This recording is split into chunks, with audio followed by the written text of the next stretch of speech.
ethos, fidelity, bravery and integrity. Moving on, in fact, Donald Trump has threatened now to impose a 100% tariff on a bunch of countries.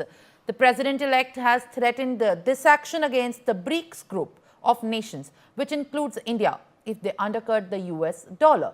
In a post on his social media platform Truth Social, he wrote, and I quote, that the idea that BRICS countries are trying to move away from the dollar while we stand by and watch is over.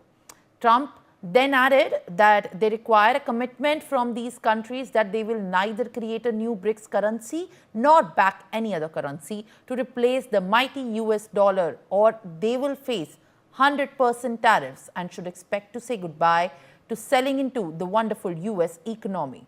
The BRICS grouping includes Brazil, Russia, India, China, South Africa and other nations. The statement comes after a BRICS summit was held last month in Russia's Kazan, where countries discussed boosting non-dollar transactions and strengthening the local currencies as well. Russia had proposed that BRICS nations get their own international payment system, BRICS Pay, that would be on the lines of the Europe Society for the worldwide interbank financial telecommunication network and India's UPI as well.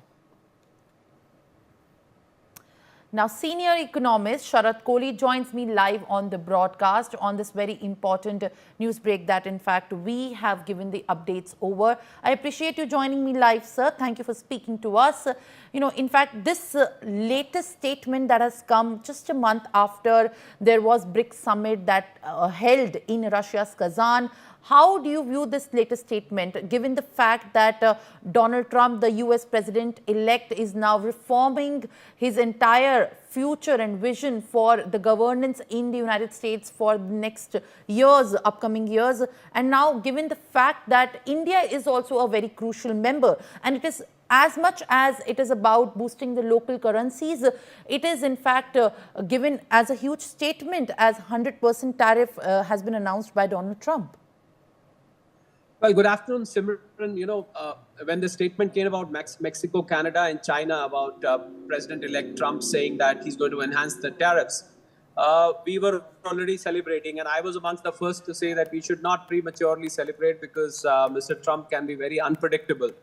And, the idea of BRICS currency was to reduce the dependence on dollar, de-dollarization, as we call it. This is simply dollar dadagiri. Why? Because 60% of the international foreign exchange reserves are in US dollars. I'm talking at the global level. 88% of the transactions across the world, they happen in US dollar terms. 62% of the debt around the world is in US dollars. Besides this, the SWIFT happens in US dollars. Crude oil is traded in US dollars. So there is a global influence which America exercises on the world through dollar. The dependence of the world. We saw countries like Bangladesh, countries like Sri Lanka, Pakistan, and once upon a time, India in 1990 had to pledge gold because we had run out of foreign exchange. So countries cannot import. So, no one country can manufacture everything. So you are dependent on the rest of the countries and you don't need foreign exchange to import. So I think this is simple dollar dadagiri, de-dollarization. I think as a movement is going to get a setback by this. I think and BRICS currency was a plan by the BRICS nations so that they reduce dependence on dollars. But I think this is a declaration of an economic war.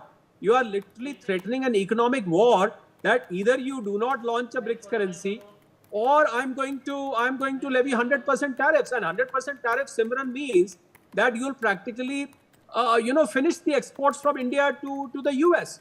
Whether it is pharmaceuticals, whether it is textiles, whether it is IT, anything and everything, that is going to be impacted by the declaration. So I hope that this is simply a threat. It doesn't come true. But effectively speaking, I think it's a very retrograde kind of a step where America wants to continue to rule the world economically and financially by people dealing in dollars, Simran. All right, Mr. Kohli, in fact, thank you for giving us your time.